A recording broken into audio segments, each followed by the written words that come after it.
Bueno, muy buenos días, muy buenas tardes.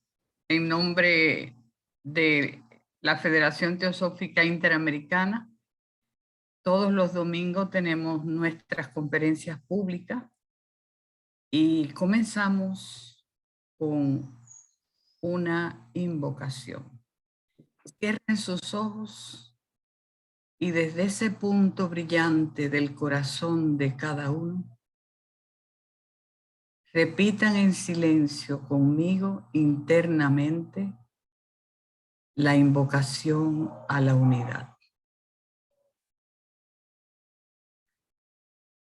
Oh vida oculta que vibras en cada átomo.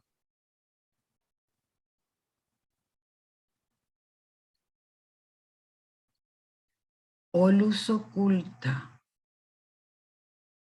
que en toda criatura brillas.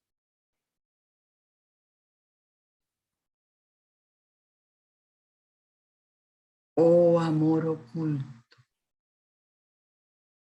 que todo lo abarcas en la unidad.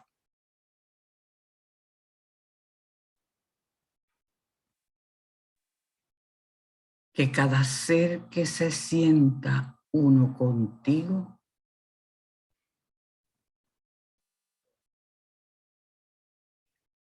sepa que es por tanto uno con todo lo demás.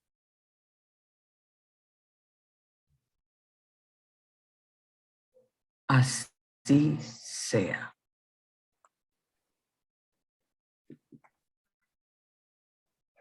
Gracias, Magali. Vamos ahora a hacer una pequeña presentación de José Ricardo Chávez. Él se inició en la vida teosófica en la Logia Dharma de Costa Rica en 1974, de la que fue presidente 17 años, bastante. Años después, ya en México, se integró a la Logia Aura en la Ciudad de México. Pero José Ricardo tiene un muy interesante bagaje de preparación y desarrollo. Tiene un doctorado en literatura comparada con la UNAM, por la UNAM. Es investigador del Instituto de Investigaciones Filológicas de esta universidad, o sea, de la UNAM, y profesor en su posgrado en letras. En los últimos años se ha dedicado al estudio del fenómeno esotérico en los siglos XIX y XX desde una perspectiva histórica y cultural. Algunos de sus libros son Andróginos. Otro es Eros y Ocultismo en la literatura romántica del 2005. México Heterodoxo 2013. Y en su último título del 2020 es Isis Modernista. Escritos prehispánicos sobre teosofía, espiritismo y el primer Krishnamurti, que data del 1890 al 1930.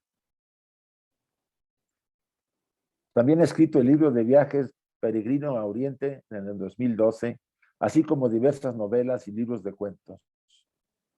Es para este programa de los domingos un honor el tener a José Ricardo Chávez dentro de estas conferencias y estamos seguros que interesarán a todos el tema que va a presentar, que lleva por título El concepto de lo divino en el inicio del movimiento teosófico. Adelante, José, por favor. Bueno, muy buenos días. Quiero agradecer a todas las personas involucradas en esta invitación, a la Federación Teosófica Interamericana, por supuesto, y a las personas con las que he estado vinculado para hacer esta plática, especialmente a Isaac Hawley, a Margarita Martínez, a Enrique Sánchez, con la que me han, digamos, en ese sentido, transmitido invitaciones y me han conectado para generar esta plática. También quisiera, antes de ingresar directamente a la exposición, dedicar esta plática a una persona, a un compañero, a Juan Viñas. Quizás yo no, de hecho no me había enterado de su fallecimiento hasta hace unas pocas semanas y pues para mí fue una sorpresa saber que había fallecido, sobre todo porque a Juan Viñas, este teósofo argentino tan notable, tuve la oportunidad de conocerlo y de recibir sus enseñanzas justamente en el 74, 75 del siglo pasado, aunque suene así como prehistórico, siendo todavía muy joven, muy adolescentes. Estaba en la fundación de la Logia Dharma y fue invitado a dar un ciclo de conferencias por América Latina, pero en Costa Rica se quedó, si no recuerdo mal, entre 3 o 4 meses. Entonces eso permitió que él diera este curso largo de teosofía en combinación con otros miembros de la logia como Jorge Fonseca Tortós y Felicia Corrales y Salomón Rubinstein, que fueron, digamos, los fundadores locales de la nueva Logia Dharma. Y bueno, todo esto generó un contacto muy agradable, muy productivo con Juan Viñas. Y hace unos 15 años que fui a la Argentina y que por supuesto fui a visitar el local de la Sociedad Teosófica en Buenos Aires, me lo encontré de nuevo y muy mayor, pero igual de lúcido, igual de activo, con una memoria prodigiosa, preguntándome por muchos de los miembros de la Sociedad Teosófica local en Costa Rica que él había conocido. Así que, bueno, pues en ese sentido sí quiero dedicar a él esta conferencia y saber, es una suerte que algunos de sus intervenciones las podamos hoy en día poder escuchar en YouTube y en el canal de la Federación y demás. Y además que se estén ahora publicando algunas de sus charlas en libros, ¿no? Entonces, bueno, hecho esa dedicatoria, voy a empezar con mi plática. De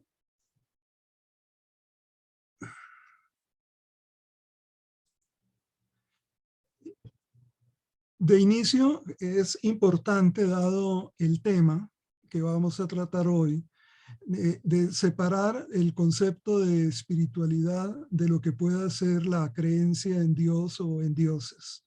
Por lo menos eso es una perspectiva no solo personal, sino compartida por otra gente, ¿no? De que se puede tener en ese sentido una vida espiritual sin necesariamente tener una creencia teísta única o múltiple, ¿no? Y en ese sentido es que se pueden dividir las tradiciones espirituales en dos categorías. Lo que serían los sistemas con un foco exterior o extrínseco, ¿no?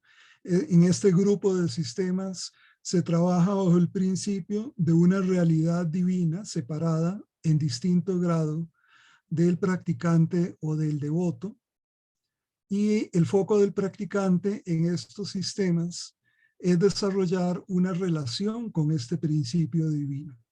Ejemplos de esta postura serían los diferentes monoteísmos, el cristiano, el judío, el islámico, ciertas tradiciones hindúes que hacen un énfasis en lo devocional, por ejemplo, o ciertas religiones antiguas, pensemos en algunas de las tradiciones prehispánicas o quizás incluso la Wicca contemporánea y demás.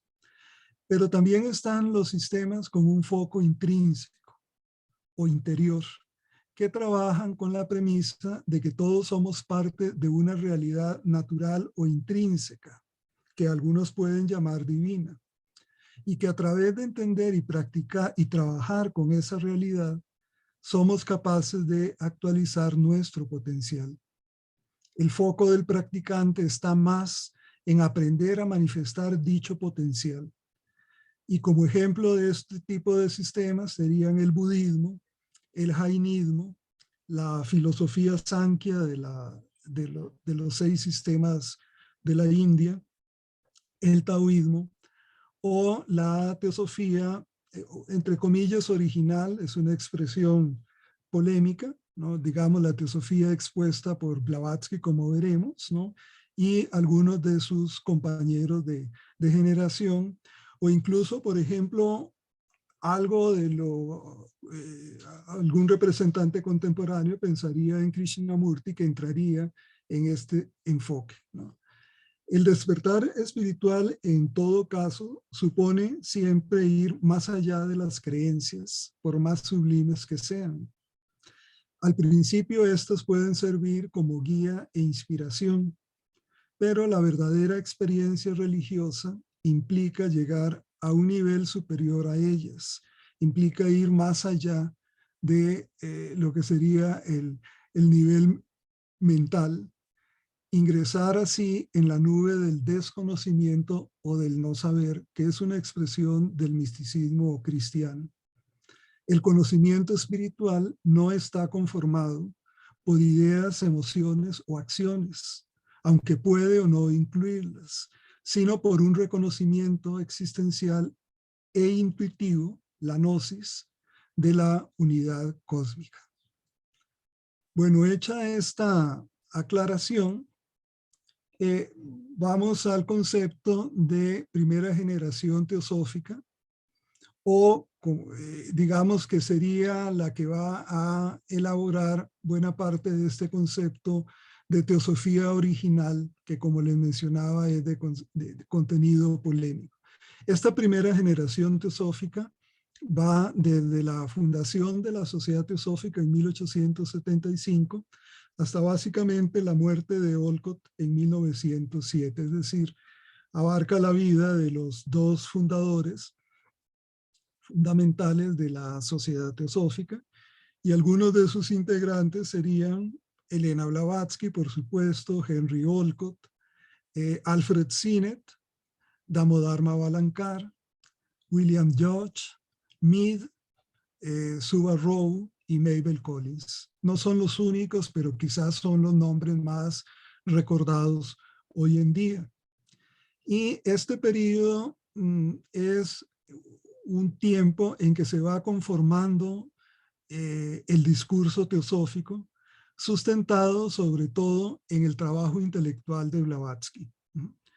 Hay que tener en cuenta que no hay una teosofía definida desde el principio, cuando uno lo ve, digamos, bajo una óptica de estudio textual, sino que se va desarrollando desde Isis sin velo, que está publicada en 1877, pasando por la doctrina secreta de 1888, la voz del silencio y la clave de la teosofía, que son del 89, que constituyen como el momento de madurez de esta elaboración teosófica, de estas 3 últimas obras, y se llega hasta las instrucciones esotéricas y los comentarios a la doctrina secreta, que son posteriores y que siguen habiendo nuevas modificaciones menores, si se quiere, a lo que ya se había establecido en la doctrina secreta,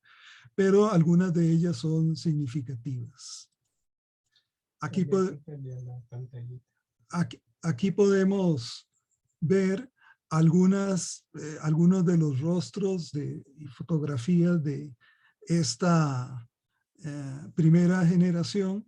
Les puse aquí en primer lugar el cuadro de Elena Blavatsky, pintado por Tomás Povedano, que fue un pintor español arraigado en Costa Rica y que contribuyó a la fundación de la Sociedad Teosófica en ese país. Entonces, bueno, quería en ese sentido reproducir en este... ¿Picaste la pantallita abajo? ¿Qué pasa? Hay una pantallita abajo, la picaste. ¿Y qué pasa? Para que ellos puedan verlo. Ellos están viendo. Pero no. Muy bien. Luego está la foto de Blavatsky y de Olcott, la foto de George, son los miembros que les acabo de mencionar. El caso de Mead, aquí está muy elegante él, con algo como, digo yo, como de conde vampírico de alguna manera, pero bueno, Mead fue un notable estudioso, quizás el más grande académico que se dio en los primeros tiempos de la Sociedad Teosófica. Está Mabel Collins, acuérdense, la autora de Luz en el Sendero. Sinet, a quien le debemos en buena medida las cartas de los maestros porque mantuvo, digamos, los textos y luego eso se logró publicar. Suba Rowe, que fue este colaborador inicial de Blavatsky, aunque luego se separara, y a quien ella admiraba mucho, un brahman de la tradición Advaita, y Damodar, que fue, digamos, de los discípulos o de los pretendientes al discipulado el más exitoso. Bueno, les decía que los conceptos de Dios y de ateísmo van a variar, porque cuando nosotros vemos el caso, por ejemplo, en Isis sin velo, ahí encontramos que Madame Blavatsky tiene todavía una visión bastante tradicional de Dios y del ateísmo. Entonces, están estas dos citas que he transcrito, ¿no? Que aparecen justamente en este libro. Nos dice ella, o pregunta, ni Dios ni alma, horrible y aniquilador pensamiento, delirante pesadilla del lunático ateo, ante cuya alucinada vista pasa una horrible e incesante serie de chispas de materia cósmica por nadie creadas que aparecen, existen y se desenvuelven por sí mismas, es decir, por nada ni nadie, y no proceden de ninguna parte, ni van a parte alguna, sin que ninguna causa las impela en un círculo eterno, ciego, inerte y sin causa. Esta es una visión tradicional de lo que era el ateísmo y cómo ella lo veía en ese momento. Y esta otra cita, antiguamente no había ateos, incrédulos ni materialistas en el moderno concepto de estas denominaciones, así como tampoco había mojigatos de lengua detractora. Mala prueba de buen sentido crítico daría quien juzgase a algunos filósofos antiguos por el matiz aparentemente ateo de ciertas frases, cuyo significado interno es preciso desentrañar para estimarlas en su verdadero valor. Vean, aquí todavía hay una opinión muchísimo más polémica, porque Madame Blavatsky niega en Isis sin velo la existencia de un ateísmo o un materialismo en la antigüedad.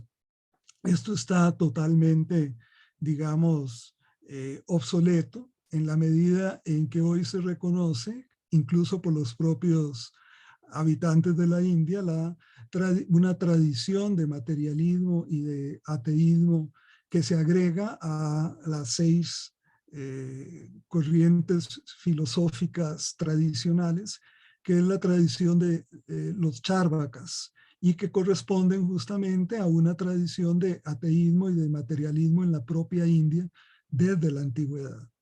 Entonces, todavía en Isis sin velo vemos que Madame Blavatsky, digamos, no ha elaborado mucho o no ha elaborado suficientemente, como lo va a hacer en la doctrina secreta, sobre estos temas.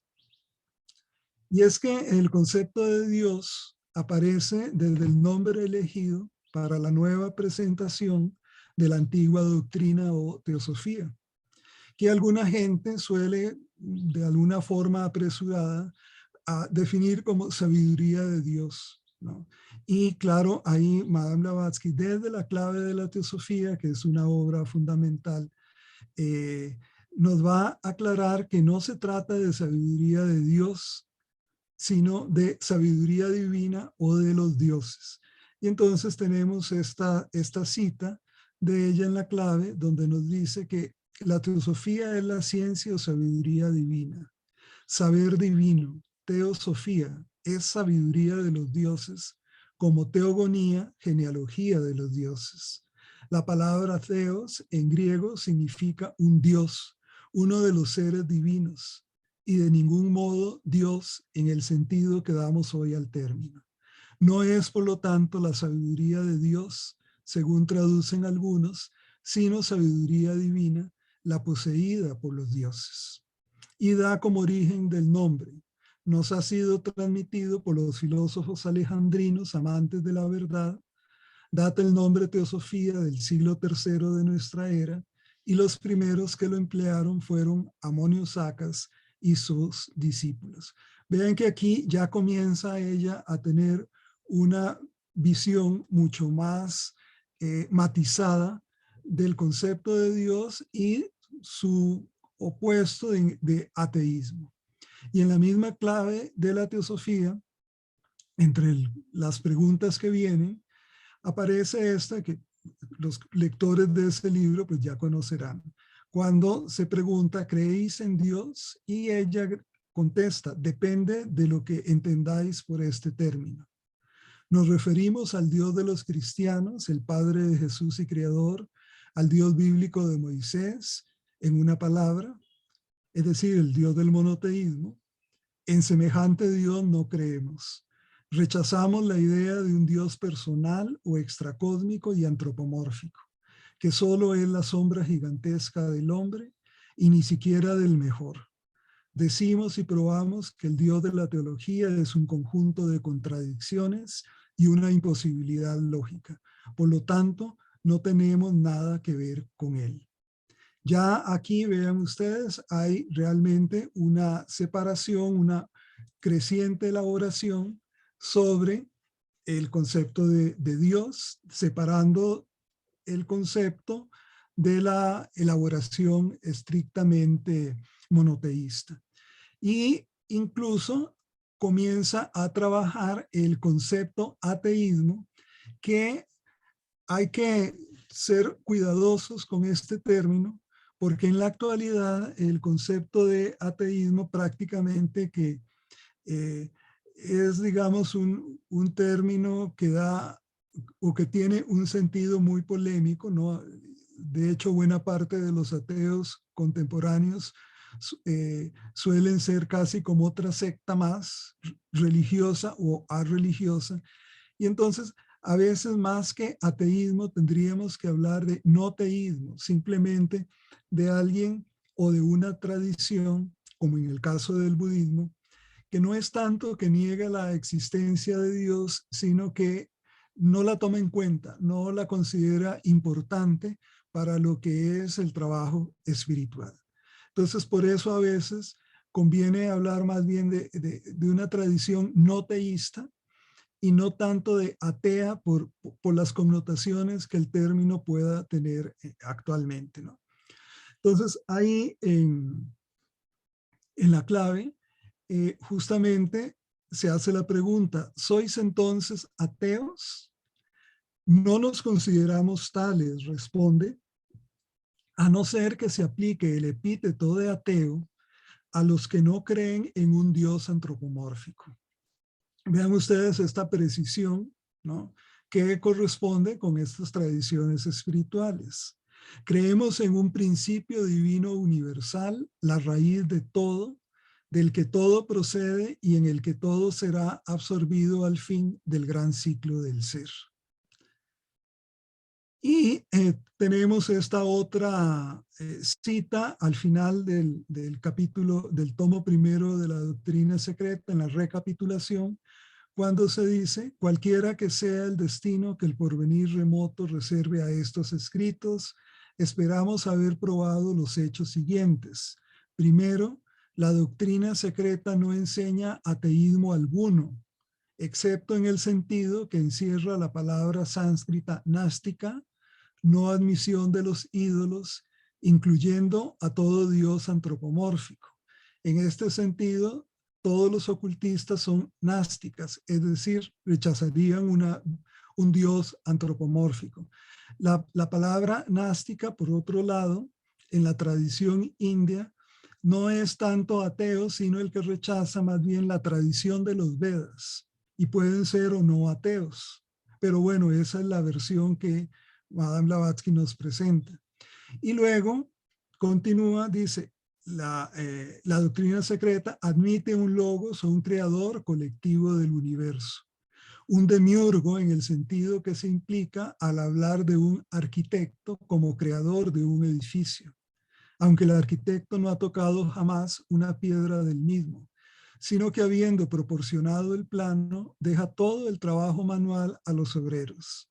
En nuestro caso, el plano fue proporcionado por la ideación del universo. Nótese la expresión neutra. Y el trabajo de construcción quedó a cargo de las huestes de fuerzas y de poderes inteligentes, las jerarquías. Pero aquel demiurgo no es una deidad personal, esto es, un Dios extracósmico imperfecto, sino solo la colectividad de los Diancho Hans y de las demás fuerzas. Entonces vean aquí, esta es la separación entre lo que sería ese principio inicial y lo que puede ser la emanación del universo por medio de las jerarquías a partir de la ideación de ese principio. En ese sentido, ya Madame Blavatsky va a introducir un término distinto para evitar esa confusión con el término monoteísta de Dios, y es el término de deidad, ¿no? Deity, por oposición a God, ¿no? Y entonces la deidad, que es el término que ella va a frecuentar más, por ejemplo, en la doctrina secreta y en todos los escritos de la última etapa, ¿no? Es opuesta a Dios, o ella evita el término de Dios para evitar esa confusión con lo antropomórfico, ¿no? La deidad corresponde a lo absoluto, a la raíz de la manifestación del universo, al concepto de ley. De hecho, a veces habla de la deidad como ley, es decir, ley natural en ese sentido, y a la colectividad en el sentido de que esta ley se va a expresar en un conjunto de jerarquías que son las que van a llevar a cabo la manifestación externa del universo. Incluso ahí en la doctrina secreta, en un apartado que se llama sobre la deidad oculta, nos dice, la deidad no es Dios, es nada y oscuridad. No tiene nombre y por tanto es llamada En Sof. La palabra Ayin significa nada. Y es muy interesante porque aquí, en esta pequeña cita, ya Madame Blavatsky está introduciendo dos conceptos para hablar de la deidad que están en la doctrina secreta, por otro lado, que es nada, nothing, y oscuridad, darkness, ¿no? Y que digamos que son términos muy propios de la tradición mística para referirse a lo divino y que Madame Blavatsky conoce ampliamente. Siguiendo en esta línea, Madame Blavatsky luego va a, a trabajar con el concepto de panteísmo, esta tradición o esta visión que asimila a Dios a la naturaleza. También Madame Blavatsky incorpora lo que es la separación platónica entre nómeno y fenómeno, es decir, entre lo que se manifiesta y la raíz de lo manifestado, ¿no? Lo absoluto corresponde al nómeno y el universo manifestado es el fenómeno, ¿no? Luego va a trabajar con el concepto de emanación, que es distinto del de creación, porque la emanación supone que el universo sale del absoluto mismo, no va a estar separado de lo absoluto, ¿no? Mientras que la creación sí supone una dualidad entre lo creado y el creador. Y bueno, va a agregar el carácter cíclico a la naturaleza. Tenemos estas tres citas breves cuando dice de la clave: nosotros no tomamos en consideración al hablar de naturaleza esta naturaleza objetiva y material que llamamos ilusión pasajera. Cuando hablamos de la deidad y la identificamos con la naturaleza, haciéndola, por lo tanto, contemporánea de la misma, nos referimos a la naturaleza eterna e increada y no a vuestro agregado de sombras pasajeras e imaginarias ilusiones. Es decir, el panteísmo en Blavatsky, cuando ella utiliza esa categoría, lo que está haciendo es distinguir lo que sería una naturaleza visible y una naturaleza invisible. Y lo absoluto está trabajando sobre todo desde la naturaleza invisible, por decirlo así. Esta siguiente cita: nuestra deidad no se encuentra ni en un paraíso, ni en un árbol especial, edificio o montaña. Está en todas partes, en cada átomo del cosmos, tanto visible como invisible, dentro, encima y alrededor de cada átomo invisible y molécula divisible, porque ello es aquel misterioso poder de la evolución e involución, la potencialidad creadora, omnipresente, omnipotente y hasta omnisciente. Nuestra deidad es la eterna constructora del universo, no creando, sino evolucionando, esto es, emanando incesantemente, surgiendo o sacando el universo de su propia esencia. Por eso es emanación sin ser creado. Esto es una separación con el concepto del Dios antropomórfico y creador de la tradición monoteísta. En su simbolismo es una esfera sin límites, con un atributo único eternamente activo, que abarca todos los demás atributos existentes o imaginables, ello mismo. Es la ley única dando impulso a leyes manifestadas, eternas e inmutables, dentro de esa ley general que jamás se manifiesta porque es absoluta. Es decir, tenemos a la deidad como la raíz de toda la naturaleza, la raíz sin raíz, como ella la llama, o la causa sin causa, ¿no? Así, el universo no va a volver a la manifestación periódica en esta visión cíclica a causa de la voluntad o el deseo divinos, sino por la ley automáticamente recurrente, lo que en algún momento va a llamar el karma de ciclos anteriores, el karma, de manvántaras anteriores, que es en esencia el propio absoluto en su expresión temporal. Para Brahman, o el absoluto, esta denominación que está tomando del Vedanta, sería la energía que impulsa el proceso sin que haya separación entre energía y proceso. En un capítulo del Bhagavad Gita se dice que al iniciarse un universo, este surge espontáneamente. Y esta espontaneidad justamente alude a una de las características de lo absoluto cuando comienza a manifestarse, que es el movimiento incesante, en la doctrina secreta por lo menos. Llegamos así a lo que es la primera proposición fundamental de la doctrina secreta, que seguramente ya conocerán, pero bueno, no está mal recordarla, cuando nos habla de un principio omnipotente, eterno, sin límites e inmutable, sobre el cual toda especulación es imposible porque trasciende el poder de la concepción humana y solo podría ser empequeñecido por cualquier expresión o comparación de la humana inteligencia, por cualquier idea o concepto que podamos expresar al respecto. Está fuera del alcance del pensamiento, es decir, está fuera del nivel mental. Y según las palabras del Mandukya, el Mandukya Upanishad, ¿no?, es inconcebible e inefable. Para que la generalidad de los lectores perciba más claramente estas ideas, debe comenzar con el postulado de que hay una realidad absoluta anterior a todo ser manifestado y condicionado. Hállase por de contado desprovista de toda clase de atributos y permanece esencialmente sin ninguna relación con el ser manifestado y finito, es decir, con el universo manifestado. Es la seidad, este neologismo que ella acuña más bien que el ser, sat en sánscrito, y está fuera del alcance de todo pensamiento o especulación. La seidad lo que hace que el ser sea, sería otra manera de verlo.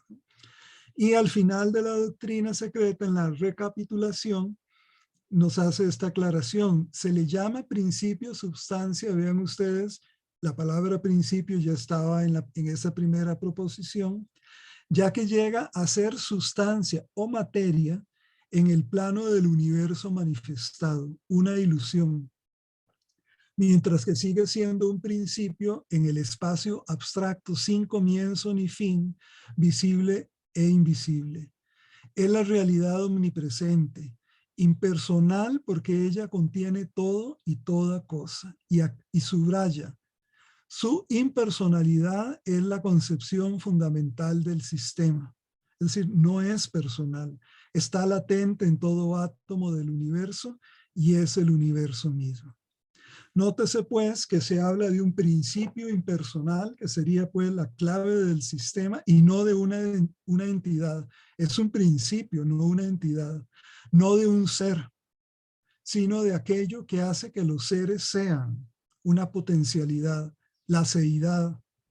No se refiere a lo absoluto como él o ella, lo que supondría quedar atrapado en la polaridad del género, lo propio del universo manifestado, sino que se prefieren expresiones como aquello, ello o esto, que por otro lado es como suele usarse en los propios Vedas, en el Rig Veda, por ejemplo.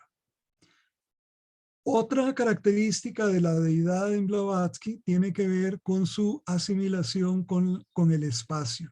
Lo absoluto en algún momento ella lo va a asimilar a la categoría de espacio. Y esto desde el inicio de la doctrina secreta, cuando nos dice que el espacio no es ni un vacío sin límites, ni una plenitud condicionada, sino ambas cosas. Siendo en el plano de la abstracción absoluta, la deidad siempre ignota, vean ustedes cómo espacio y deidad han quedado juntas, que es la deidad, que es un vacío solo para mentes finitas, y en el plano de la percepción mayávica, el pleno, la plenitud, el contenedor absoluto de todo lo que es, sea manifestado o no manifestado. Por lo tanto, el espacio es aquel todo absoluto. Y luego más adelantito nos va a aclarar que el catecismo oculto contiene las siguientes preguntas y respuestas, que es aquello que siempre es el espacio. El eterno Anupadaka. Anupadaka es huérfano, lo que no tiene padres. El espacio es lo que no tiene padres, ¿no? ¿Qué es aquello que siempre fue? El germen en la raíz. ¿Qué es aquello que está siempre viniendo y yendo? El gran aliento. Entonces, ¿existen tres eternos? No. Los tres son uno. Lo que siempre es uno. Lo que siempre fue es uno. Lo que está siempre siendo y viviendo y viniendo a ser, es también uno. Y este es el espacio. Entonces tenemos esta asimilación de la deidad al espacio. Y esto es muy importante porque va a tener consecuencias prácticas y contemplativas. Vean, toda esta presentación, no crean que tiene que ver solo con ideas, conceptos filosóficos y metafísicos, sino que va a tener, digamos, ella está planteando como el fundamento, el suelo, la base, para lo que pueda ser también una práctica, digamos, ética, contemplativa del estudiante de teosofía, del teósofo, ¿no? Y en este sentido, por ejemplo, cuando en la clave le hablan de la oración, ella nos dice, para nosotros, los teósofos, ¿verdad? El hombre interno es el único Dios que podemos conocer. Ese Dios externo o ese Dios absoluto es incognoscible por las vías habituales. ¿Y cómo puede ser de otro modo? Concedernos lo que pretendemos, es decir, que Dios es un principio infinito universalmente difundido. ¿Cómo puede en tal caso no compenetrarse el hombre con, por y en la divinidad? Llamamos nuestro Padre en el cielo a aquella deífica esencia que reconocemos en nosotros, en nuestro corazón y conciencia espiritual, y que nada tiene que ver con el concepto antropomórfico que podemos formar en nuestro cerebro o en nuestra imaginación. Es decir, la divinidad en esta visión de Blavatsky va a tener o va a estar vinculado justamente con Atma Buddhi y Manas superior. Atma Buddhi es realmente el Dios interno que de alguna manera puede ser reconocido, autorreconocido por el ser humano. Por tanto, Blavatsky no se apoya o no se cree en la eficacia de la oración o la adoración de tipo dualista, cuando hay una separación entre el creyente y en lo que se cree, aunque sí en las formas de meditación o de devoción por la vida una y su diversidad. Es decir, se trata de generar un sentido cósmico, alimentar una sensibilidad cósmica en el estudiante. Lo absoluto resulta desconocido e incognoscible para una percepción limitada, por lo que es decir, limitada a lo mental, a lo emocional, por lo que la única manera posible de conocerlo es por el reconocimiento de la unidad con dicha conciencia absoluta. Por ejemplo, la meditación en el espacio. La enseñanza teosófica dirige al estudiante a entender claramente la enseñanza del espacio por su valor metafísico, práctico y meditativo. Al considerar el espacio como un vacío trascendente, ilimitado y como plenitud manifestada, la mente se expande y llega a reconocer la vida una, la unidad e interdependencia de las distintas formas de vida, orgánica e inorgánica. Y esto queda de manera clara, por ejemplo, en el primer punto del diagrama de meditación de Madame Blavatsky, ¿no? Que cuando habla de meditar en el espacio, esa es la primera indicación. Y vean ustedes cómo en este diagrama de meditación que está al final de la trayectoria de Blavatsky, ella lo que hace es recuperar esa categoría que está al inicio de la doctrina secreta, que es la categoría de espacio. Por lo tanto, no se confíen ni crean que cuando Madame Blavatsky está hablando de espacio absoluto para Brahman, son solo como ideas sin nada que ver con una práctica real. No, para nada. Es decir, es el fundamento para una práctica por parte del estudiante de teosofía y en el caso suyo, digamos, de lo que eran sus estudiantes de la escuela esotérica y del grupo interno en particular, porque el diagrama de meditación viene de ahí. Bueno, esto con respecto a Blavatsky de la primera generación, pero ella no estaba sola en esta visión de la deidad, ¿no? Aquí tenemos un párrafo de Subha Rao, que era, digamos, quizá la persona, el Brahman que Blavatsky más admiraba y al que ella esperaba convencer para que le ayudara en la publicación de la doctrina secreta. Y Subha Rao era un Brahman de la tradición Vedanta, ¿no? Y por supuesto en esta tradición tampoco está esta visión de del Dios personal. Hay un ensayo de Subha Rao que se ha traducido al español como Dios, que es incompleto porque en inglés se llama Sobre Dios personal y sobre Dios impersonal. Y es un ensayo de Subha Rao que vale la pena revisar. En general, los escritos de Subha Rao tendríamos que retomarlos y releerlos porque son muy interesantes y muy profundos, ¿no? Es una figura que habría que revalorar en los estudios teosóficos contemporáneos. Bueno, en este artículo nos dice: aun cuando hubiera un Dios personal con algo parecido a una base física de cualquier forma, un upadi material, la upadi es esa base física, ¿no? Desde el punto de vista de un advaitín, es decir, del perteneciente a esta tradición del Vedanta, habrá tanta razón para dudar de su existencia nominal como la habría en el caso de cualquier otro objeto, es decir, sería también maya. Según la opinión de los advaitines, un Dios consciente no puede ser el origen del universo, pues su ego sería el efecto de una causa anterior, si es que la palabra consciente solo transmite su significado común y corriente. Los advaitines no pueden admitir que la suma total de todos los estados de conciencia existentes en el universo sea la deidad de ellos, puesto que todos estos estados están cambiando constantemente y el idealismo cósmico cesa durante el pralaya, es decir, el periodo de reposo planetario cósmico universal. La idea de un dios, de una deidad, de un Ishvara, un dios personal, o bien de un Dios impersonal, si la conciencia es uno de sus atributos, implica la idea del ego en una forma u otra.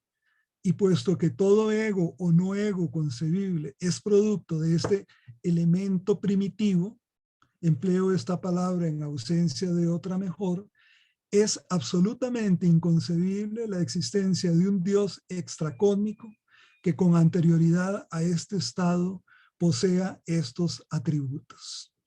Entonces vean aquí otro miembro de esa primera generación que, digamos, comparte esta visión de Blavatsky. Es decir, lo que uno observa que esta deidad, por oposición al Dios antropomórfico, es la visión de lo divino en el movimiento teosófico inicial de todos estos señores que les he mencionado y de otros pertenecientes a esa generación. Tenemos también el caso de Damodar, que como les decía es el discípulo exitoso de esta generación, que en una carta a George justamente señala lo siguiente, le señala a él: para comenzar, soy un panteísta y no un teísta o un deísta. Deísta los que creían que el concepto que Dios puede ser accesible a través de la razón. Creo que el universo entero es Dios. De todos modos, debes entender bien que la palabra Dios, que pone entre comillas, no transmite para mí ningún significado que tenga que ver con el uso común que le dan a esa palabra los occidentales. Cuando digo Dios, quiero significar naturaleza o universo y nada más. Entonces debería llamárseme apropiadamente un naturalista, entre comillas. Según mi parecer, no hay posibilidad de existencia de una deidad extracósmica, porque si hubiera tal posibilidad no podría preservarse la armonía o el equilibrio en la naturaleza, y el universo entero, en vez de ser un todo armonioso, sería nada más que una torre de Babel. Esta armonía solo puede mantenerse por la obra de las leyes inmutables de la naturaleza, y si estas leyes son inmutables, deben ser ciegas y no precisan ser guiadas. De aquí que la existencia de una deidad extracósmica, de un Dios personal, es imposible. Hasta donde yo puedo entender, es la enseñanza superior y principio de la filosofía aria. Esto en Mahavankara. Llegamos luego a las famosas cartas de los maestros y específicamente a las cartas 10 y 22 que tantos problemas han generado. Y cuando tenemos todos esos antecedentes, podemos entender mucho mejor el punto de vista de las cartas de los maestros, ¿no? Que escandalizaron a tantos en su momento, porque acuérdense que las cartas de los maestros fueron dadas a conocer ya en la segunda mitad de los 20, si no me acuerdo, ya cuando predominaba otro tipo de visión teosófica, ¿no? Entonces, claro, venía esta visión de las cartas de los maestros a, digamos, cuestionar las nuevas elaboraciones que se habían hecho de lo divino a partir de la muerte de Blavatsky y de Olcott. Entonces, se dicen en la famosa carta 10, ni nuestra filosofía ni nosotros mismos creemos en Dios, y menos que nada en uno cuyo pronombre necesite de una mayúscula. Nuestra doctrina no admite compromisos. Ella afirma o niega porque nunca enseña más que aquello que sabe que es la verdad. Por lo tanto, nosotros negamos a Dios como filósofos y como budistas. Acuérdense que los budistas eran y son todavía asimilados a una visión atea o mejor no teísta. Sabemos que hay vidas planetarias y otras vidas espirituales.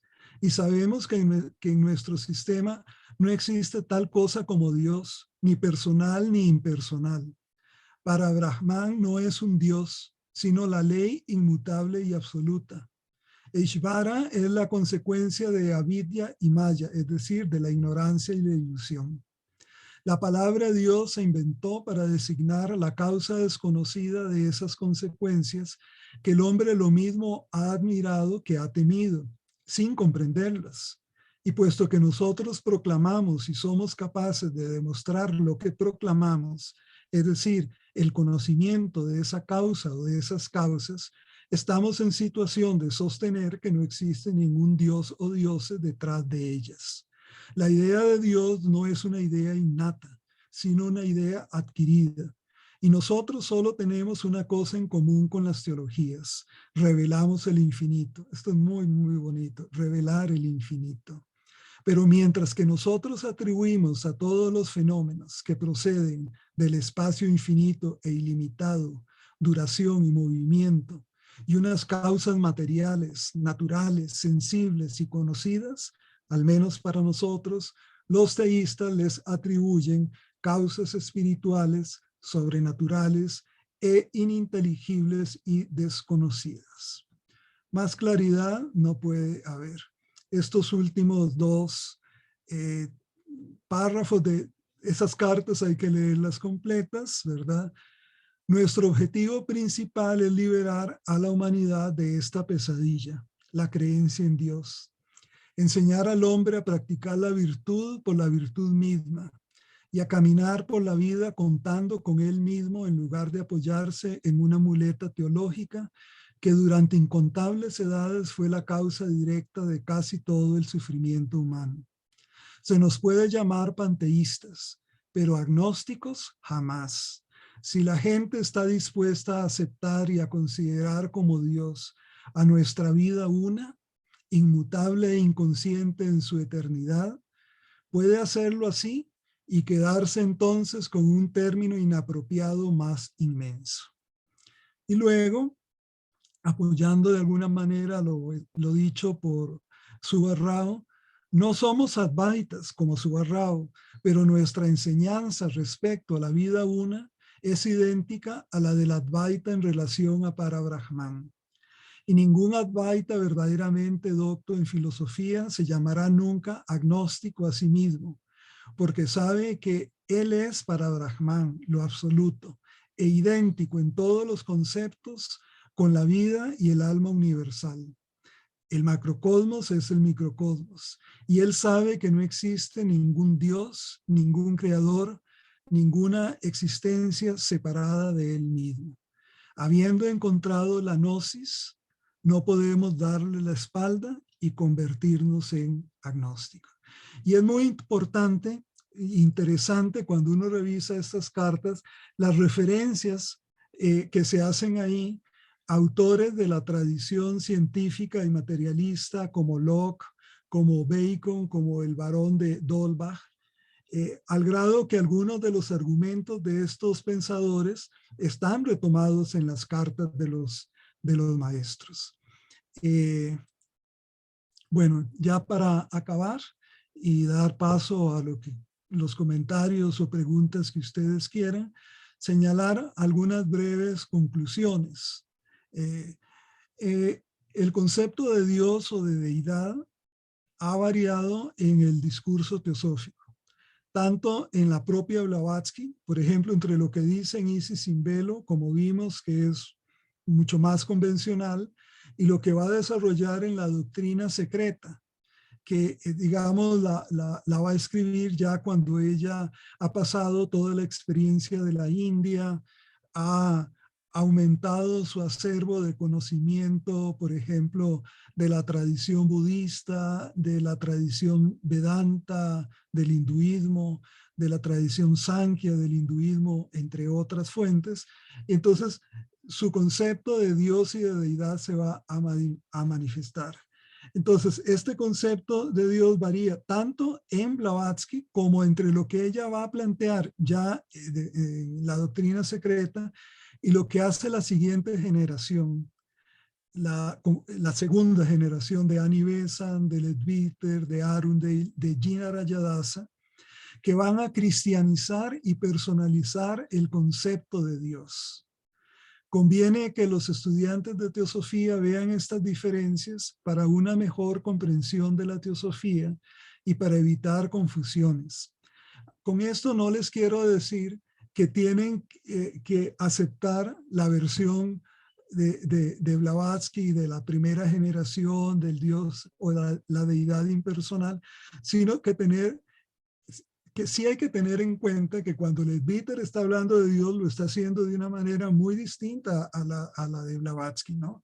Acuérdense que Leadbeater provenía de la tradición cristiana, de hecho era un sacerdote. Annie Besant, que a pesar de tener toda una experiencia en el ateísmo y demás, había estado casada con un pastor.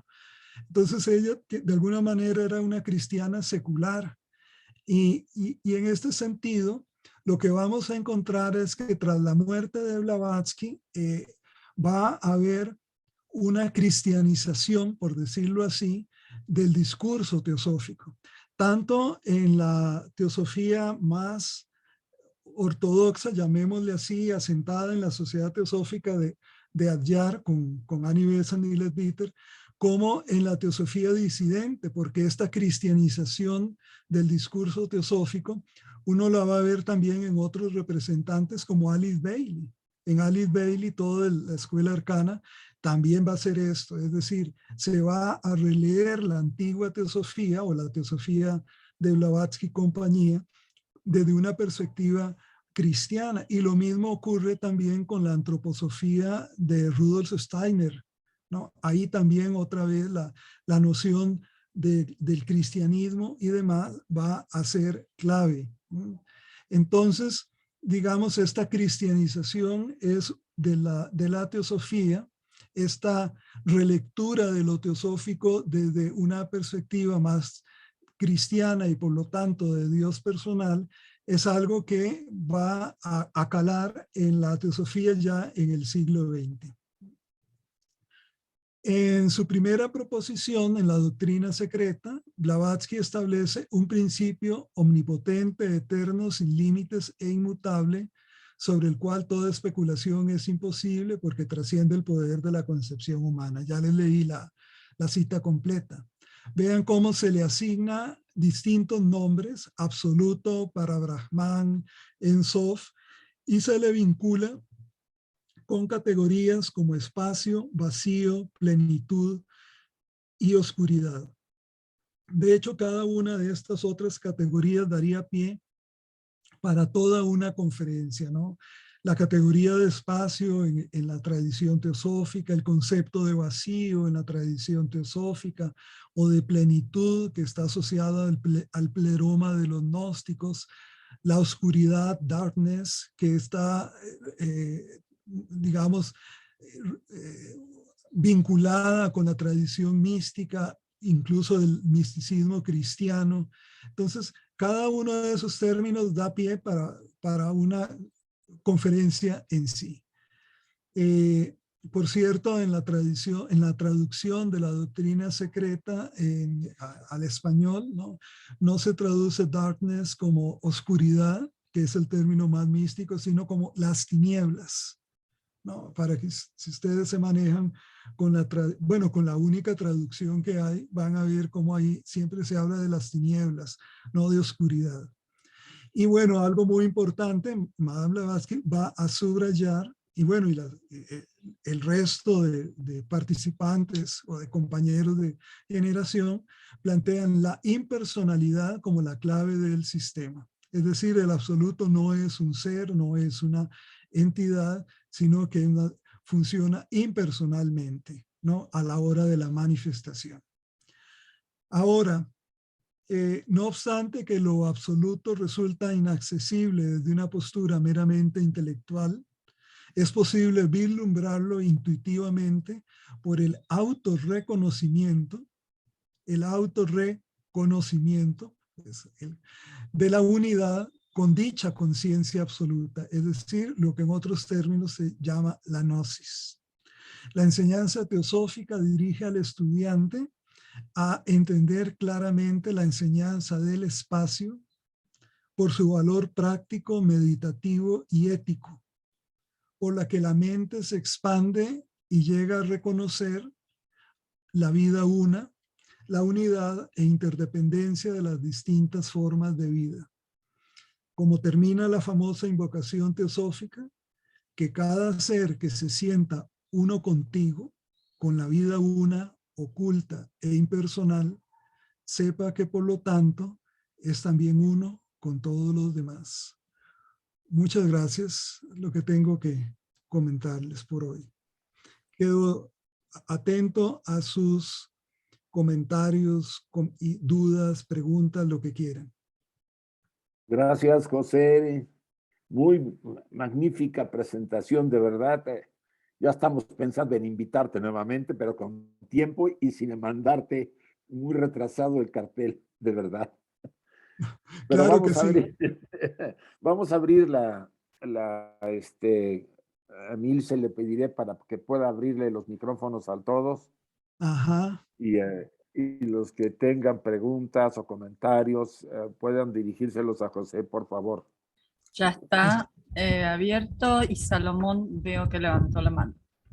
Espérense que quiero salir de aquí del PDF Y para verlos, aunque sea chiquito. Es que estoy en el Escape, pero el Escape no me hace caso. Y espera. Arriba vas a encontrar pasar el mouse y dice dejar de compartir. Creo que es arriba. Ah, perfecto. A ver. Ahí Hasta estamos. Ya estamos muy bien. Perfecto. Ahora sí, es que eso de hablarle a una pantalla y no tener siquiera la noción de una carita, de un rostro, es un poco extraño, ¿verdad? Es propio de estos tiempos, pero bueno, sí, pero ya aquí. Tiene razón. A ver, Salomón, por favor. Sí, buenas tardes, José, muchas gracias por tu interesante plática. Y tengo una duda en especial, bueno, tengo muchas, pero una en especial, y consiste en que cuando termina un Manvantara y regresa todo, todo se recoge nuevamente en la unidad, en el absoluto, digamos. Se recoge de una manera noumenal, o cómo es que regresa al absoluto, y luego en el nuevo Manvantara, por supuesto que sale como noumenal para transformarse en fenomenal en el universo manifestado. ¿Qué me puedes decir? Bueno, vean ustedes, esos conceptos de noumeno y fenómeno provienen de la tradición platónica, y Madame Blavatsky es desde Isis sin velo. Si ustedes leen el inicio de Isis sin velo, que se llama justamente Ante el velo, ella hace una reconsideración de toda la tradición platónica, y en más de una ocasión nos dice que todo estudiante de lo esotérico de alguna manera debe ser platónico. Entonces ella va a usar esos términos de noumeno y fenómeno. Ahora, lo absoluto supone incluso ir más allá de lo noumenal, porque el noumeno, mal que bien, tiene un nivel de manifestación, quizás invisible, pero el noumeno, digamos, tiene una cierta existencia, mientras que lo absoluto supone ir más allá incluso de lo noumenal. Exactamente. Entonces, en ese sentido, en el Pralaya lo que vamos a ver es una retracción, ¿no?, de toda la manifestación realizada en el Manvantara o día de Brahma, ¿no? Entonces se retrae y se va a llegar a un nivel de reposo, ¿no? Más allá de lo noumenal. Ahora, igual uno observa que tanto en las cartas de los maestros como en la doctrina secreta se dice que aún en el pralaya hay un cierto nivel de movimiento. Por eso el movimiento, digamos, es una de esas categorías, digamos, básicas junto con la del espacio, por ejemplo, en el inicio de la doctrina secreta. Pero digamos, entonces hay esta retracción, este pralaya, volver a la no manifestación, que no es una no manifestación total, puesto que hay algún nivel de movimiento, y luego posteriormente tan hay movimiento que es ese movimiento lo que va a permitir eventualmente de nuevo volver a la manifestación, ¿no? ¿Y en qué nivel se va a volver a la manifestación? Con base en el karma colectivo acumulado del anterior universo. O sea, la noción de karma funciona no solo a nivel individual, sino a nivel del universo total. Claro, a veces se le pone otros nombres, ¿no? Pero esa es un poco la idea. De hecho, como macrocosmos y microcosmos son una unidad, y si, digamos, a nivel individual habría un renacimiento en función de toda esa energía kármica anterior, lo mismo va a ocurrir a nivel colectivo, a nivel macrocósmico, y entonces el nuevo universo en este nuevo ciclo se va a configurar en función de las causas de las energías detenidas hasta donde se llegó en el anterior ciclo, ¿no? Así lo vería yo. Muchas gracias, José. Muy amable. Encantado. Gracias, José. Vamos ahora a pasar a con Gaspar, por favor.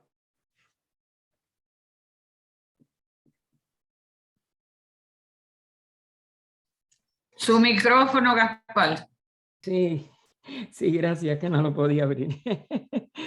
Primero, lamento haber entrado tarde porque nosotros teníamos otra reunión previa y nos disculpamos, ya oiremos, vamos a decir, la conferencia completa.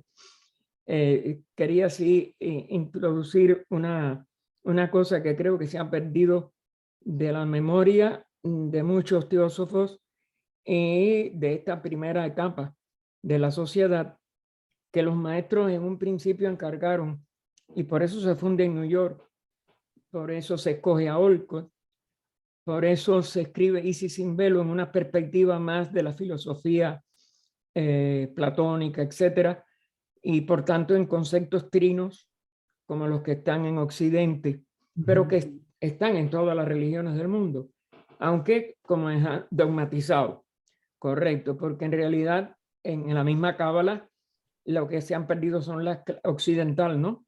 La cábala hebrea, lo que se han perdido son las claves más profundas. Ellos nada más que pudieron recibir en Babilonia dos claves, la astronómica y la fisiológica. Por tanto, el concepto mismo de Ein Sof quedó muy trunco en Occidente, pero a ellos se les encargó Occidente, pensando que el Arya Samak era la que iba a hacer la labor para el restablecimiento de la sabiduría en la India, etc.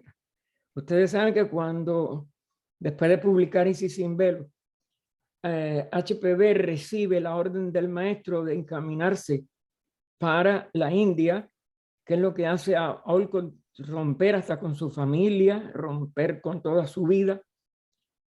Ella misma pensó que era que ella iba a morir y que quizás la mandaban a Olcott para que pudiera recibir todo lo que se necesitaba. Pero era que los maestros veían que ya el que estaba al frente de la Arya Samak iba a fallar y lo iba a convertir también en algo sesgado a vamos a decir, a dogmas, etcétera, pero los de la India.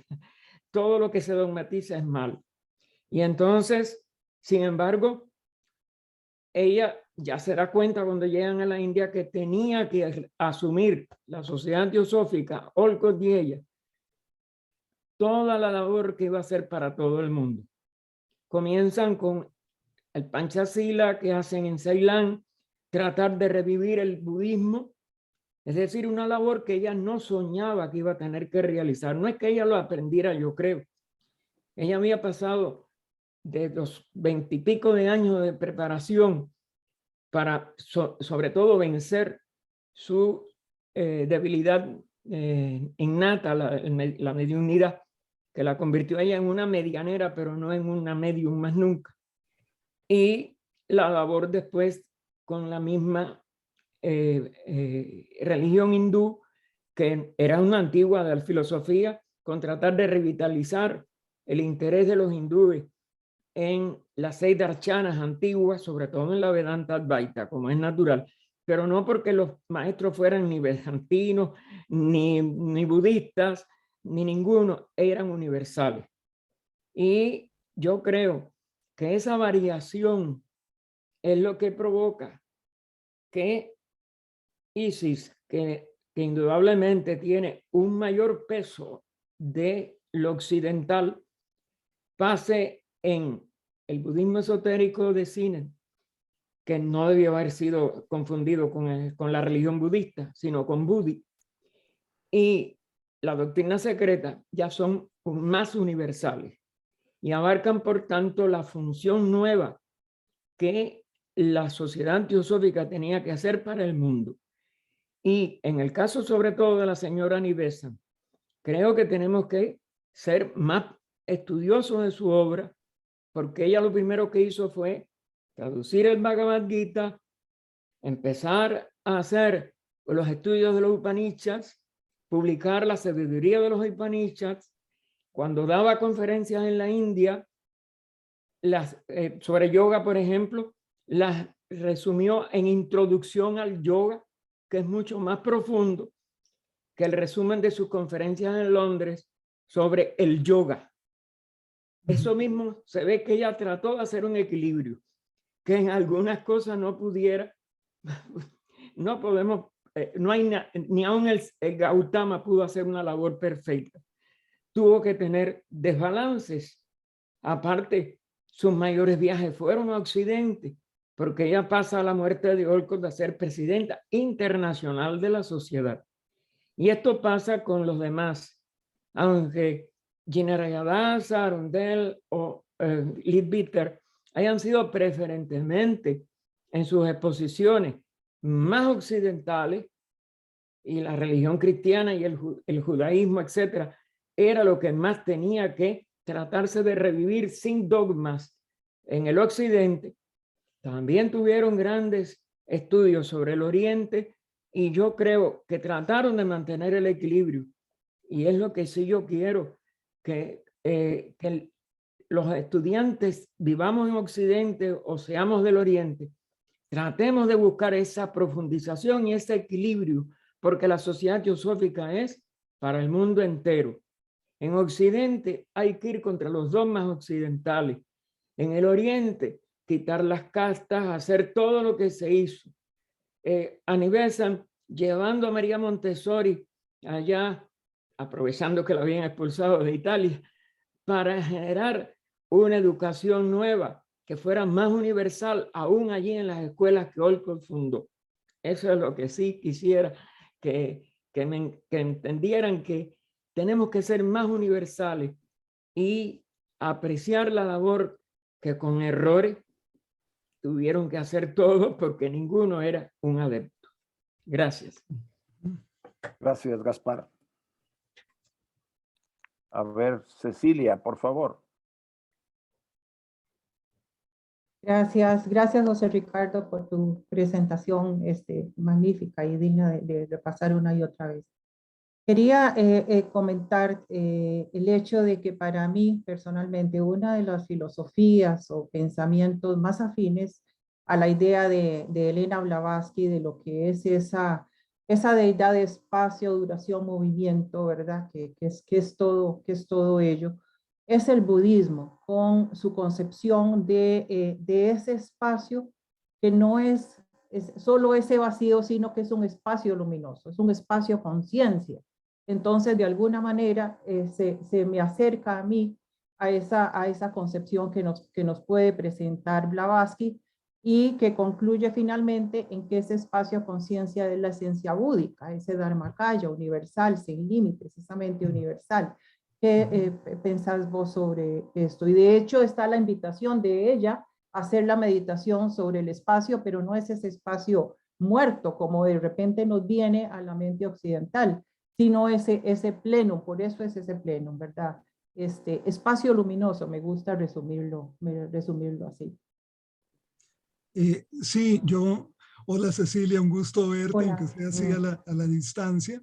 Sí. Sí, yo creo que, digamos, para ponerlo en estos términos, de las religiones esotéricas, o más bien de las religiones exotéricas, de lo más cercano al planteamiento teosófico está el budismo. Ahora, uno habla de budismo en singular y en realidad hay diversos budismos, ¿no? Entonces también hay que ver de cuál budismo estamos hablando. Estamos hablando del budismo Theravada del sur de Asia, estamos hablando del budismo Mahayana, estamos hablando del budismo Vajrayana, porque el budismo que va a influir sobre todo en Blavatsky a nivel de ideas es sobre todo el Mahayana y el Vajrayana. Es decir, a nivel ético, la parte del Theravada es importante, pero es sobre todo ese budismo más metafísico, ¿no? Y efectivamente, entonces, cuando uno compara esa metafísica budista con algunas de las nociones teosóficas, uno puede ver ahí una correspondencia, igual que con ciertas tradiciones de la India, de la filosofía hindú propiamente, ¿no? Específicamente el Vedanta, la gente habla mucho del Vedanta y lo acerca a Blavatsky, pero se les olvida mencionar la otra gran corriente que está presente en Blavatsky, que es el Samkhya. ¿Y por qué? Porque el Samkhya es una corriente no teísta. Entonces, es muy interesante porque cuando Madame Blavatsky está hablando de no teísmo, está pensando en los budistas y está pensando en los filósofos Samkhya, ¿no? Creo que eso es una laguna en los estudios sobre las fuentes teosóficas, ¿no? Hace falta revisar la influencia de la filosofía Samkhya no teísta, pues, en el surgimiento digamos, de la teosofía, o en el planteamiento que hace Madame Blavatsky de la teosofía. Y como les decía, más allá de la problemática filosófica, metafísica que pueda haber al respecto, lo interesante es que con Dios o sin Dios eso no quita, ¿no? Que pueda haber una práctica espiritual fuerte e incluso hasta iluminación, digamos, hasta despertar, ¿no? Y eso lo vemos justamente, por ejemplo, la existencia de Dios o la existencia de si hay vida o no después de la muerte son de los silencios del Buda. Cuando uno revisa los sutras budistas, Theravada, de lo inicial, ¿no? Y le preguntan a Buda de eso, Buda calla. Y calla porque finalmente meterse a esto puede generar una gran discusión, una gran polémica, y eso no nos va a acercar a lo que es importante para el Buda, que es justamente el despertar, ¿no? Entonces, estos problemas metafísicos afectan a las personas de distintas maneras. A algunos les puede motivar en su búsqueda, a otros más bien los puede desviar en un intelectualismo pues, muy interesante, pero improductivo, ¿no? Entonces, Buda en ese sentido corta por lo sano, se queda calladito y mejor pongámonos a meditar y mejor sigamos el camino que él da, que es el óctuple sendero, que es un sendero práctico, contemplativo, ¿no? Y no metafísico, no de discusión de grandes ideas, ¿no? y las que ahí se discuten no, como que pueden ser aceptadas por cualquier persona, ¿no? Entonces sí, hay esta relación muy importante. Acuérdense también que el budismo, la teosofía fue conocida en los primeros años como budismo esotérico, ¿no? Un poco por el libro de Sinnett, y porque como no se conocía muy bien el budismo y la teosofía era algo nuevo, entonces la gente pensaba que teosofía y budismo eran como, si no lo mismo, algo muy parecido. Y lleva un tiempo en hacer esa separación, ¿no? Y lograr que la gente comience a entender que una cosa es la teosofía y otra cosa el budismo o los budismos de Gautama, ¿no? Dependiendo de la percepción. Pero en la historia del budismo en Occidente llama mucho la atención cómo, a pesar de que se reconoce que Blavatsky no fue budista en el sentido confesional del término, sí fue una pionera. Y en la historia del budismo en Occidente, ¿no? Siempre se menciona a Blavatsky y a Olcott, ¿no? En parte porque fueron de los primeros occidentales, si no es que los primeros, en haber tomado los votos, ¿no? Del budismo, ¿no? Es decir, en haberse declarado de alguna manera como budistas confesionales, pese a sus diferencias, ¿no? Entonces sí hay una relación muy particular, ¿no? Entre el budismo y la teosofía, lo que no significa que sean lo mismo, ¿verdad? Muy bien, gracias. ¿Alguna otra pregunta, por favor? Marlo tenía la mano levantada, no sé si se le apagó la manita o qué pasó, Marlo. Muchas gracias. ¿Me escuchan? Sí, Sí, te Marlon. escuchamos. Es que a veces como que me arrepiento de expresar lo que quería decir, pero bueno, ya que me embarcó voy a tener que decirlo. Es que quería que tuviéramos en cuenta una cosa importante en la conferencia del hermano José Ricardo. Muchas gracias por esa maravillosa conferencia. Y es una cosa que me parece que se debe tener en cuenta. En la primera generación de estudiantes de teosofía, a mí me parece identificar 4 categorías importantes. Una primera categoría tiene que ver con lo que se conoce como el absoluto. Y la divinidad me parece a mí que cae dentro de esa categoría. El asunto es que esta primera categoría, al ser la categoría del absoluto, es un campo en el cual la capacidad del ser humano, tal y como nosotros somos, como nosotros lo conocemos, le es imposible llegar. Entonces, por eso es que también la divinidad es Ein Sof, es algo inefable, no se puede hablar de ella. Está más allá de nuestra capacidad de nuestra capacidad de expresarla con el lenguaje. Entonces, tengamos presente esa primera categoría.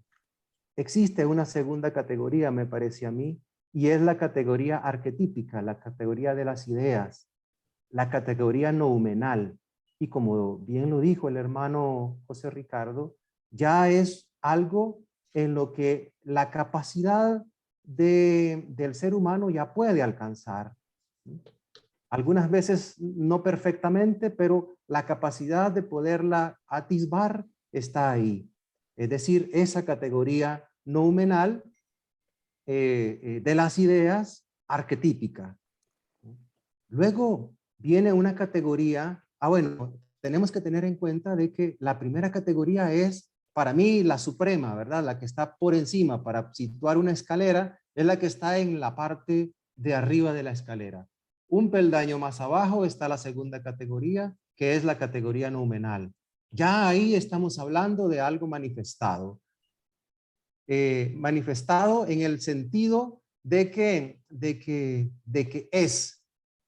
de que puede ser atisbada por el raciocinio humano, por la conciencia, por la intuición, pero de ninguna manera, ¿verdad? Podemos decir que es percibible con los sentidos. ¿Ah? Ahora, la tercera categoría es la categoría de las potencias creadoras, que está en un peldaño por debajo de la categoría noumenal. Eso tenemos que tenerlo en cuenta cuando estamos estudiando el segundo volumen de la doctrina secreta, ¿verdad? Que lo explica con mucho detalle ahí y deja, digamos, en evidencia la existencia de esas categorías. Y luego tenemos una cuarta categoría, que es la categoría en donde nosotros nos movemos, donde se mueven los seres humanos ordinarios. Entonces, esas cuatro categorías estaban, digamos, muy presentes en la primera generación de estudiantes de teosofía, y me parece a mí que se mantenía una especie de respeto y de claridad en cuanto al paso de una categoría a otra. En la segunda generación de teosofía se dan saltos de categoría, ¿no? Y a veces me parece a mí, esta es una apreciación muy personal, me parece que se confunde una categoría con la otra, ¿verdad? Entonces, por eso me parece a mí que, digamos, se empieza a cristianizar de alguna manera la teosofía con el tiempo.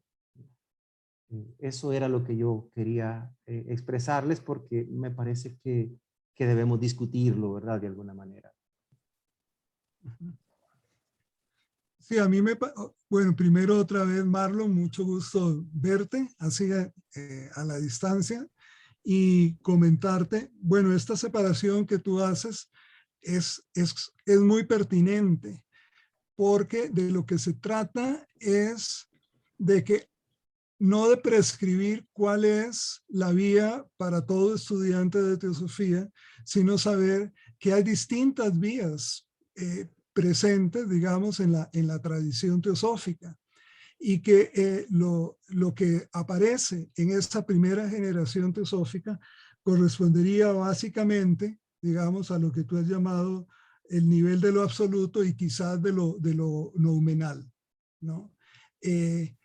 Y en ese sentido, si alguien quiere estudiar a Blavatsky y meditar de acuerdo con Blavatsky, tiene que tener en cuenta esta visión de ella sobre lo divino y sobre lo que sería la vida espiritual, y no aplicar lo que serían las fórmulas y las visiones de otros autores. Por ejemplo, lo que pueda uno encontrar en autores como Leadbeater o como en Geoffrey Hudson, para mencionar a alguien más, ¿no? Que trabajan con una visión totalmente personalizada, y entonces hay que pensar en el logo solar, y el logo solar es como un Dios personal otra vez, ¿no? O trabajar con los ángeles, ¿no? Mientras que Madame Blavatsky en la doctrina secreta justamente de lo que está hablando es evitar ese tipo, digamos, de elaboraciones y de actitudes religiosas. Yo no estoy diciendo que no... Yo les llamo saltos de categoría. Exacto. Entonces, que cada quien identifique, digamos, bueno, si vas a trabajar con Subal Rao, si vas a trabajar, por ejemplo, los escritos de meditación de Damodar, que son una maravilla, ¿no? Que están traducidos al español incluso, ¿no? Bueno, si vas a poner en práctica lo que Damodar está dando en esos artículos, hay que tomar en cuenta qué es lo que él está pensando de lo divino y demás. Porque si vas a hacer las prácticas de meditación, por ejemplo, de Damodar o de Blavatsky, y le vas a poner un contexto de Geoffrey Hudson, la cosa no funciona. Entonces hay que tener como una cierta claridad de cuál es el trasfondo de cada una de estas prácticas y no creer que todas valen lo mismo o que todo es como lo mismo. Más bien, no, hay cada práctica meditativa o contemplativa supone una cierta visión de la realidad. Por otro lado, ese nivel de lo absoluto primero de lo que hablabas, tampoco significa que sea solo accesible como a unos señores o señoras muy espirituales y muy elaborados, porque uno lo ve, por ejemplo, en el shivaísmo actual en la India o en Occidente, porque ya el shivaísmo, toda esta tradición hindú, ¿no? Bueno, justamente Shiva es lo absoluto. Y o por lo menos así se plantea, ¿no? Y las prácticas meditativas y éticas están al alcance de cualquier persona y no solo de los señores, de los swamis, de los gurús, sino de cualquier persona. Entonces, estas maneras de contemplar, digamos, lo divino, pongámosle así, la deidad, pues varía más bien de acuerdo con los antecedentes de cada persona, con las ideas de cada persona. Y puede que alguien que, por ejemplo, ha tenido una educación y una tradición cristiana, pues le va a funcionar mejor un tipo de acercamiento a la realidad de tipo cristiano con una noción como de un Dios personal, y eso es lo que le funciona y está bien, ¿no? Pero eso no significa que entonces vaya a querer extender, ¿no?, esa visión y esa práctica a toda la tradición teosófica, y hay que separar, ¿no? Y ser consecuente, incluso en términos de los resultados de esas prácticas.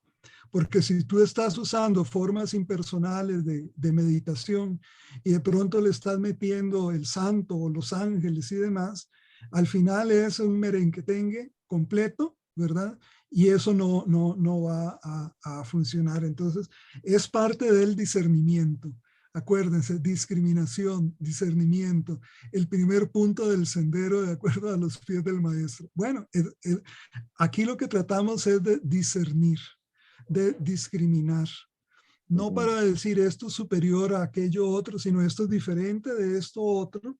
Y si tú, y a ti te conviene, dado tus antecedentes, irte por acá o seguir este otro camino y no tratar de mezclarlo todo.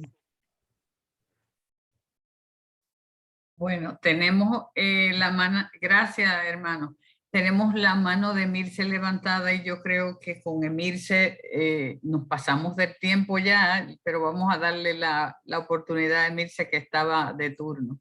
Bueno. Y tú lo cierras, Magali. Sí, bien. Ok. Sí, en parte un poco opino que está interesante el tema, y que creo que los teósofos deberíamos hacer, o los miembros de la sociedad teosófica o estudiantes, deberíamos estudiar, poder estudiar nuestros autores en forma comparativa.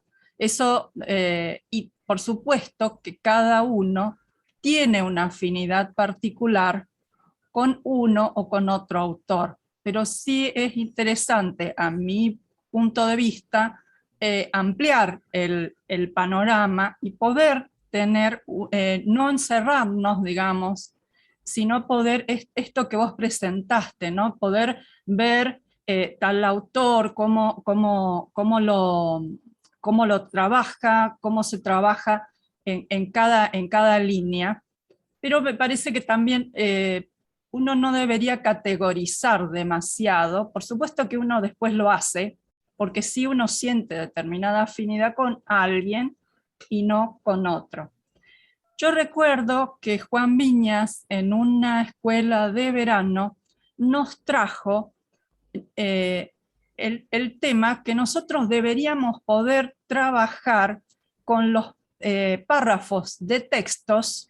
Es más, hicimos un trabajo de ese estilo, con párrafos de textos donde no supiéramos cuál era el autor y que hiciéramos un análisis sobre lo que se decía. Por supuesto, a nosotros en ese momento nos pareció muy extraño, pero es un buen ejercicio esto, no, para una forma de no dogmatizarnos, creo que sería.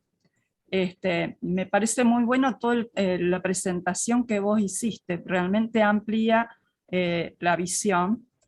Y bueno, y otra cosa que quería agregar era que la invocación o vida oculta fue escrita por Annie Besant, que es una visión, me parece que no cristiana, digamos, ¿no?